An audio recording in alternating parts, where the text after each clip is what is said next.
Hello, coaches. Welcome to the series of the ICF Core Competencies, the 2025 updates to the Core Competencies. I'm Brighton West, and I am the host of this series. And I'm really excited to be talking about Core Competency number 4, which is Cultivates Trust and Safety. And I've got Christoffel Sneijders with me today, and he is coming to us from Spain. So, Christoffel, thank you so much for joining us. It's a pleasure to be here and actually to contribute to the International Coaching Federation and all the coaches out there to really coach according to the core competences, but also use them in a way that really helps the client to move forward and really get all their objectives achieved. Because that's where the core competences are for. Not to punish us, but really to help the client to get the best out of it. Yes, they are really a kind of a guiding star, I guess. So why don't you go in and give us a brief overview of Core Competency number 4? Core Competency 4, I will not say is the most important one, because then probably I will do all the other ones, not really all the credit they deserve. But I think 4 is actually the foundation of how you connect with the client. If 4 is not, cultivate trust and safety, is not there, actually a real coaching environment is not there. And for that, it's the most important one. So what is the definition? We create a safe and supportive environment, allows the client to share freely, and we maintain a relationship of trust and respect. And especially that share freely means the client must feel safe. And not safe that we're going to hit him, but safe that if they start to disclose whatever they like to disclose, there is no judgment, no opinionation about it, but there's real, true curiosity from us, and also, and probably we'll come back later to that, and support, empathy, and concern from us, from how can we help you with this. Okay, great. Thank you for that overview. So I'd like to go next into what has changed, what you and the group in Paris came to in terms of your discussion. So this one hasn't changed, but maybe you can tell us a little bit about what you discussed. It's good. Yeah, it did not change, but we had a lot of discussions about it. And the discussions was more from, do coaches in coaching schools understand what we mean with this? And in some, we changed the sentences or we added some words or just changed the context. In this part, we decided actually in the text, it shows how we should behave, how our attitude should be. The only discussions we had, and there were absolutely a lot of that about those one, do people understand who are not native English what we mean with it? And so I said the word empathy, and one of the big mistakes in the world on this moment, and actually in a lot of times in coaching, is sympathy, empathy. I feel with you or I feel for you. And that's a huge difference if we start connecting with clients. The empathy part is I almost feel the same. If I would sit on your chair, I really embody your values, your beliefs, your topics. So I can feel it by myself or can relate to it. Well, sympathy is more, I observe it and I could feel sorry for you, but I don't feel the sorry. And that's in coaching already a huge difference. And we discussed it now really massively. We thought, should we explain empathy? Should we change the word? And we said, no, we keep it there, because if you just Google it, we know what it is. And we trust the schools that they also give those explanations. What do we mean with it? And how does it actually show in your behavior, in your attitude as a coach? Okay, thank you for giving us kind of a little behind the scenes look at what the group discussed. So maybe you could tell us what this competency looks like in everyday coaching. Everyday coaching, and let's go one step back. Why is this so important? I think everybody knows or heard about the placebo effect. And the placebo effect is if you believe in something, actually an outcome can be there. In the medical science, in pharmaceutical science, it's used always to test medication.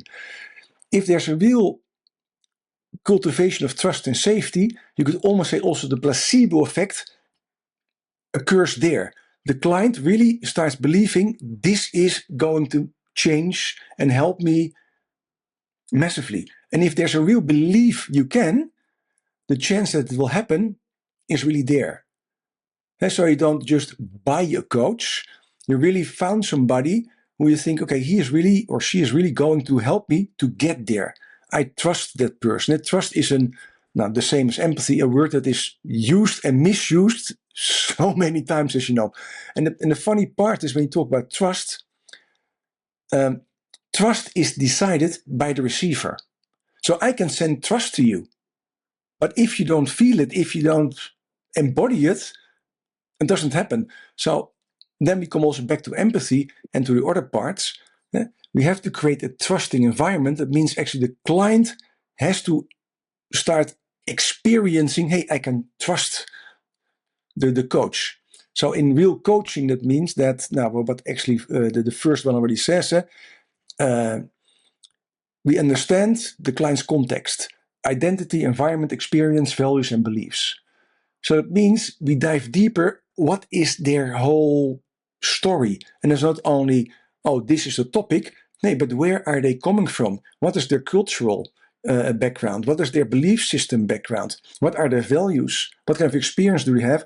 Without the judgment, without the curiosity, from, hey, let's sit in that chair for a moment. If we would have that, how could we help the client?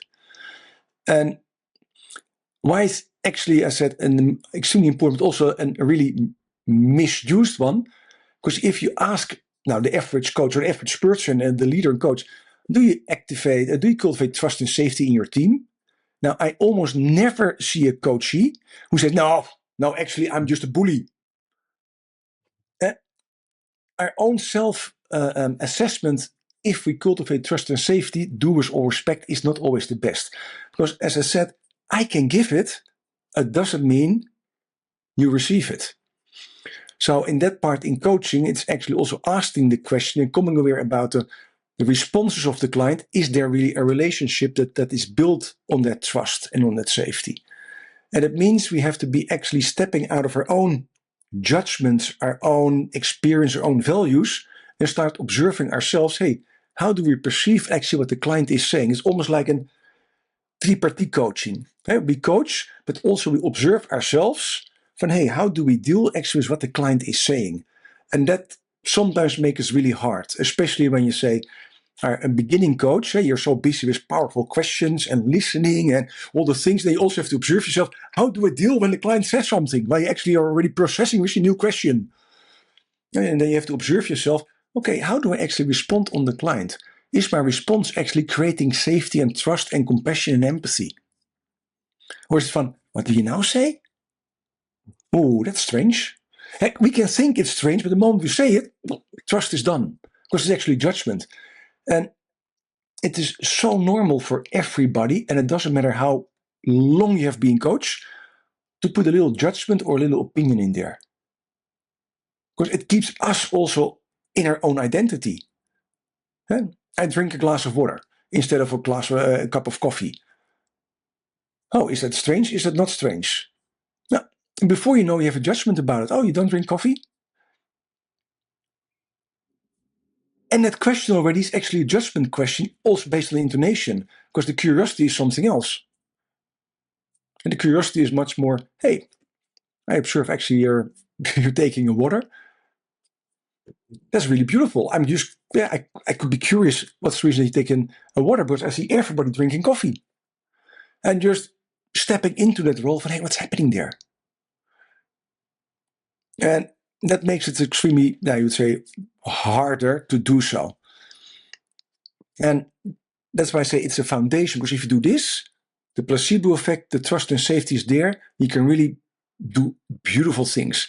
It's extremely hard because there is no real criteria. How can you send out trust? And besides stepping into the identity, environment, experience, values, and beliefs, not giving any judgments. And it's not in there, but we discussed it. And at least from my side, also discussed it. If you look at non-violent communication, and it is actually communication without any judgments and without any ID, should be somewhere edited somewhere in that our communication should be really non-violent. Now, we decided not, because it shows all there, but one of the core competences behind this, being not judgmental, is actually the non-violent communication, be non-judgmental. be with the child's mind, be open and curious without thinking what's happening, like a child who says, "Hey, daddy, what's that?" That's the sun. "Hey, what is that?" That's the sky. "Why it's blue?" That curiosity, instead of saying, "Hey, should it not be blue, the sky, daddy?" There's already, you could say, a closed question where somewhere is a judgment in or an opinion in. And it makes it harder. Okay, great. Well, thank you for sharing that. And I think this next question, I think you've kind of covered it a little bit. So maybe just a brief answer. That's okay. That's okay. And that is what it looks like when someone is doing it well. And we're going to follow up with the flip side of this, which is what does it look like when someone isn't doing it well? So just real briefly, give us a little overview of when it's done well, and then we'll, like I said, flip it over. You're right. Already gave some hints away. Eh?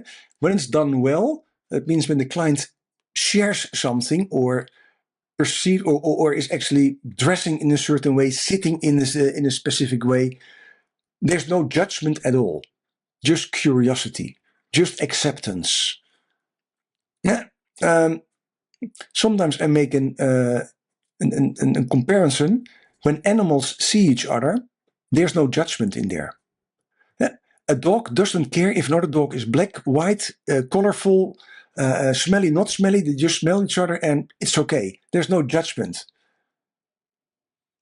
We humans have sometimes a tendency to have an idea about it. You drink a cup of coffee or tea out of a cup. I see a really colorful cup. And if I would do a good job, say, hey, great, you take some liquids to you. Probably will help you also with the coaching. As an assumption I make. That's a good thing. When we flip side to what is wrong, say, hey, I see you drinking from a cup. Wow, that's a strange cup. Or that's a different cup than other cups. It's not a real coffee cup, is it? Now, you hear right away 1, 2, 3, 4 judgments in there. Oh, are you a lefty? Yeah. When you drink, now, it gives curiosity, but based on intonation, it almost could be already a judgment. So we have to be careful with how we actually share our observations, that we get the judgment out of it. Awesome. Thank you for that. And here is that coffee cup, by the way, that I was sipping out of. By the way, I really love it. I love the colors and the things. I was looking, oh, wow, is that the Corneille? No, it's not the Corneille. So I was totally already getting totally out of the coaching scene from, hey, could you tell more about the cup? Because really, I like it. I like the colorfulness and the creativity of it.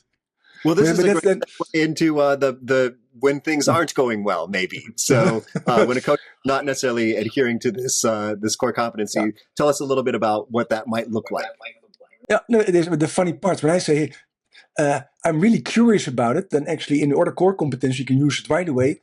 Then the coaching goes about me instead about you. And that's actually what we discussed in core competences. That's also not the case. By the way, in trust and safety, that's also a sentence. Eh? If I say, oh, wow, I really love it, that's okay, but still me. Something else is, you have a great cup. Yeah, well, you have a beautiful, you have a beautiful cup. Something else is, I like it.